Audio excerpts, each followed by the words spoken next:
सभी स्टूडेंट्स को नमस्कार बेटा। और जैसा कि हम लोग आज डिस्कस कर रहे हैं सोशलॉजी के बीए पार्ट थर्ड के पेपर के ऊपर, जो कि रिसर्च मेथोडोलॉजी का है, सोशल रिसर्च। और ये जो है स्टैटिक्स और जितने भी पेपर होते हैं रिसर्च मेथोडोलॉजी के, उन सब के लिए समान रूप से उपयोगी है। और अब आज का जो फिलहाल का टॉपिक है हमारा वो रहेगा उपकल्पना या परिकल्पना। उपकल्पना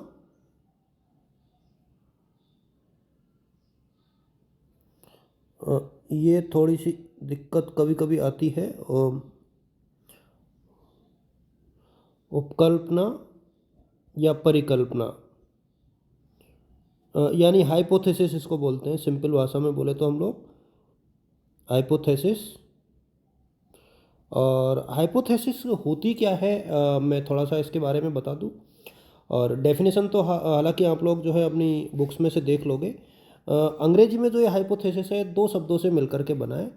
हाइपो हाइपो और थीसिस।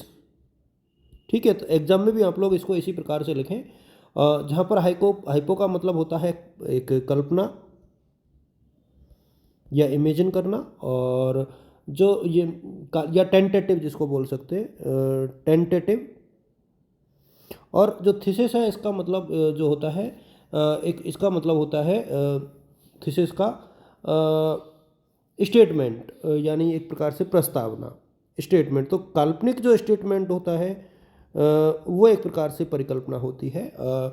डेफिनेशन के हिसाब से देखें तो कई प्रकार की डेफिनेशन है, जिनको जैसे गुड एंड हॉट की है, यंग की है, लुंडवर्ग की है, मतलब बहुत सारे हैं। तो मेरे सामने ये तो आप लोग अपने हिसाब से देख लेना। और इस पूरे वीडियो के अंतर्गत मैं उपकल्पना यानी इसकी परिभाषा, और इसके बाद इसके प्रकार, और एक अच्छी और उपकल्पना की यानी विशेषताएं, और इसके स्रोत और महत्व, ये सारी चीज़ों को मैं डिस्कस पॉइंट वाइज कर दूंगा। तो इससे आपको हेल्प ये मिलेगी कि इसके माध्यम से आप लोग जो है इस पूरे क्वेश्चन को कर पाओगे। एग्जाम में ये क्वेश्चन भी आपके आना लगभग तय है। मतलब इसमें कोई शक नहीं कि ये क्वेश्चन भी आपके एग्जाम में निश्चित तौर पर आने वाला है। तो पहले मैं टाइप्स आप लोगों के साथ डिस्कस कर दूं, और ज़्यादा डिटेल्स में जाने की आवश्यकता नहीं है। देखो, एक तो होती है आनुभविक समानता को बताने वाली उपकल्पनाएं, या परिकल्पनाएं। परिकल्पना भी इसको बोलते हैं, प्राकल्पना बोलते हैं एक्चुअली। तो हाइपोथेसिस के प्रकार, सबसे पहले तो इसके टाइप्स आप लोग देखें। और टाइप्स में जो है 4 प्रकार मेरे हिसाब में बहुत ज़्यादा इंपॉर्टेंट है, उनको आप लोग नोट कर लें एक बार। एक तो जो है हाइपोथेसिस स्टेटिंग एग्जिस्टिंग एम्पिरिकल यूनिफॉर्मिलिटीज, यानी आनुभाविक समानता को बताने वाली, आनुभाविक समानता को बताने वाली। मैं बहुत सिंपल बता रहा हूँ, इसको बहुत डिटेल में अभी नहीं, क्योंकि अपने पास समय कम है। एक जटिल आदर्श प्रारूप से संबंधित परिकल्पनाएं, जटिल आदर्श प्रारूप से संबंधित, और विवेचनात्मक चरों के संबंध में, विवेचनात्मक चरों के संदर्भ में। और जो नंबर 4 है वो है शून्य परिकल्पना, शून्य या वैकल्पिक परिकल्पना। परिकल्पना, अब मैं थोड़ा सा आपको एक मोटा सा आइडिया ये बता दूं कि परिकल्पना का यदि आपको एग्जाम्पल देना हो, तो जैसे एक आप जैसे स्टेटमेंट आपने सोच लिया कि देश के विकास और रोजगार में कोई संबंध नहीं है। तो ये एक प्रकार से एक नल हाइपोथेसिस हो गई। मतलब जब हम लोग किसी भी स्टेटमेंट के बीच में नहीं लगा देते ना, तो वो अपने आप में एक प्रकार से नल हाइपोथेसिस के रूप में ही ट्रीट की जाती है। तो इस प्रकार के जो चीज़ें होती हैं उनको आप लोग थोड़ा सा बैठा करके चलोगे तो काफ़ी हद तक जो है हेल्प आपको मिलेगी। इसके बाद यदि हम लोग और आगे बढ़े, तो इसमें विशेषताएं यानी features of a good oblique working hypothesis, यानी अच्छी परिकल्पना की विशेषताएं। तो इसकी यदि हम लोग विशेषताओं की बात करें, तो फीचर्स कौन कौन सी होती हैं, विशेषताएं। और विशेषताओं को भी आप लोग याद कर लें। और मैं डिटेल्स नहीं बता रहा हूँ, सिर्फ पॉइंट्स आप लोगों के साथ आज के इस वीडियो में मैं साझा करूँगा और हेल्प मिलेगी आपको। एक तो क्या है, कॉन्सेप्चुअल क्लियरिटी होनी चाहिए, यानी स्पष्टता, यानी अवधारणात्मक स्पष्टता, ठीक है। और इसके अलावा विशिष्टता तथा यथार्थता, यानी स्पेसिफाई होनी चाहिए और स्पष्ट होनी चाहिए। तो यानी स्पेसिफाइड यानी विशिष्ट, यानी जिस टॉपिक पे अपन रिसर्च कर रहे हैं उससे संबंधित होनी चाहिए। और इसके अलावा जो है एम्पिरिकल रेफरेंसेस होने चाहिए, यानी अनुभव आधारित होनी चाहिए, अनुभव आधारित होनी चाहिए। इसके अलावा इसमें सिंप्लिसिटी होनी चाहिए, यानी सरल होना चाहिए ये। इसके अतिरिक्त जो है इसमें ये जो है उपलब्ध तकनीकियों के पर आधारित होनी चाहिए, यानी अवेलेबल जो टेक्निक्स है उनके ऊपर होनी चाहिए, उपलब्ध तकनीकी के आधार पर होनी चाहिए। और किसी सिद्धांत से संबंधित होनी चाहिए, सिद्धांत से संबंधित होनी चाहिए। इसके अलावा ये एक सिस्टमेटिक होनी चाहिए, यानी क्रमबद्ध होनी चाहिए, क्रमबद्धता होनी चाहिए। और एक इसमें जो है तारतम्यता, यानी समानता होनी चाहिए, तो समानता होनी चाहिए। इस तरीके की विशेषताएं इसमें होनी चाहिए जिससे कि बहुत अच्छे से इसको कंप्लीट और कवर किया जा सके। और इसके बाद जो है इसके स्रोत क्या क्या हो सकते हैं परिकल्पना के, चूँकि ये भी हमारे सिलेबस में है तो स्रोत भी आपको देखना पड़ेगा। तो स्रोत जो है किसी भी परिकल्पना के स्रोत क्या हो सकते हैं। देखिए, पहली बात तो किसी भी देश की कल्चर जो होती है, जो सामान्य कल्चर होती है, तो वो तो एक तो कल्चर यानी सामान्य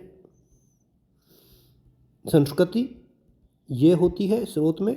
और दूसरे नंबर पर यदि बात करें तो वैज्ञानिक सिद्धांत, यानी जो साइंटिफिक अप्रोच होते हैं वो तो वैज्ञानिक सिद्धांत।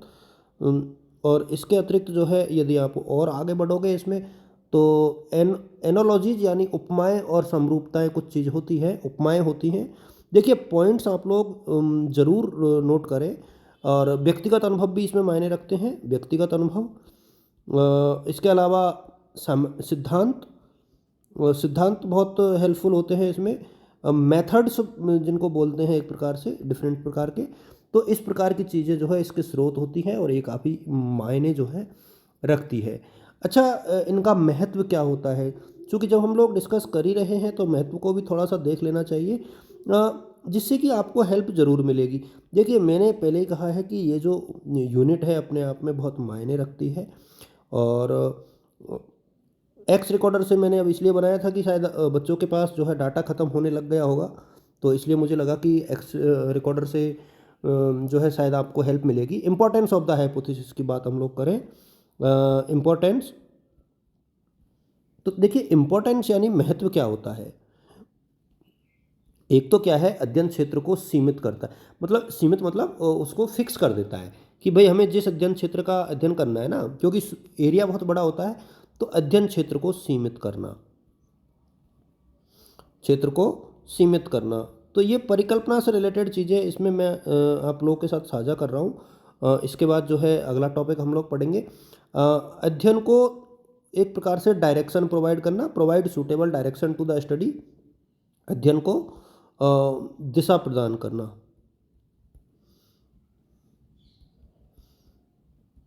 ये थोड़ी सी मुझे पता नहीं कि ये ऐसा क्यों हो रहा है। ये कोई बटन जब दब जाता है तो ये थोड़ा सा संकट आता है मेरे साथ। तो ये कोई दिक्कत हो गई, खैर कोई बात नहीं। हम लोग कोशिश करते हैं कि ऐसा ना हो। नेक्स्ट हम लोग चलते हैं, अध्ययन को उचित दिशा भी हम लोगों ने प्रदान कर दी। इसके बाद अध्ययन में निश्चितता लाना, अध्ययन में एक सर्टेनिटी लाना, यानी अध्ययन में निश्चितता लाना, ये भी एक फीचर्स हो सकती है इसकी, या इसका महत्व हो सकता है। और उद्देश्यों के निर्धारण होता है इससे, इसका ये एक महत्व है कि इससे जो हमारी स्टडी है उसमें उद्देश्य निर्धारित हो जाते हैं। एक पॉइंट ये बन जाएगा। अगला पॉइंट जो है संबंधित डाटा को इकट्ठा करने में सहायता करती है, संबंधित आंकड़ों के संकलन में सहायता, आंकड़ों के संकलन में सहायता।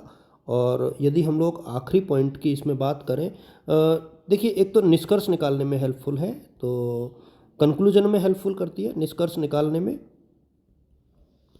देखिए अभी राइटिंग थोड़ी सी, क्योंकि मोबाइल की स्क्रीन पर लिखने में बेटा बहुत दिक्कत होती है, और सत्यता की खोज करने में सहायक, सत्यता की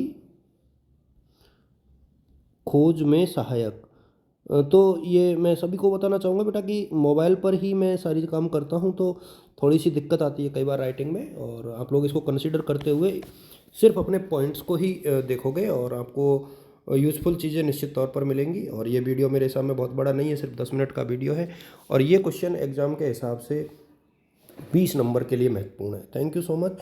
फ्लो चार्ट्स का प्रयोग जरूर करना। जैसे फ्लो चार्ट का मतलब है जैसे प्रकार के लिए इस प्रकार से बता देना, महत्व भी इस प्रकार से बताना, तो इस तरीके से डायग्राम आपको बनाने हैं। और जो निश्चित तौर पर इस तरीके के डायग्राम भी आप बना सकते हो, जैसे कि यदि किसी बच्चे को पे आ सकते हो तो इस तरीके के डायग्राम आप बना सकते हो। अब ये हालांकि बहुत मुश्किल होता है, इतना आसान नहीं होता, कहना आसान है, ये डिलीट नहीं होता एक्चुअली। इस प्रकार के डायग्राम को मैं अवॉइड करता हूँ, लेकिन आपको एक उदाहरण के लिए कर दिया। आप सभी को शुभकामनाएं, ऑल द बेस्ट और गुड लक। नेक्स्ट वीडियो जो है हमारा जो भी जिस टॉपिक का होगा वो जल्दी मैं अपलोड करूँगा अगले 10-20 मिनट में। आप तब तक